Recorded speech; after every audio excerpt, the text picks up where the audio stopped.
हा, झाकणाला खूप सारे छिद्र आहे, तरी पण पाणी गळतंय का? कारण की काय केलंय वरती? वरती जे होल आहे ते होल तुम्ही काय केलं? आता हात काढ. आता ते पडतंय. मग काय कळतं? कारण सांगा.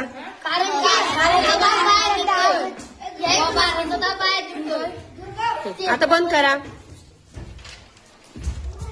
आता कशामुळे बंद झालं? मग पाणी गळणं आणि पाणी न गळणं याच्या पाठीमागचं कारण काय आहे? आणि इथे खूप सारे छिद्र पाडलेले आहे. आपण इथे असं बोट ठेवला तर खाली पाणी गळतं का? आणि बोट काढायचं पाणी गळतंय. म्हणजे जेव्हा आपण हवेचा दाब वाढत राहतो म्हणून पाणी गळत नाही. जेव्हा आपण बोट काढतो तेव्हा हवेच्या दाबामुळेच पाणी गळतं.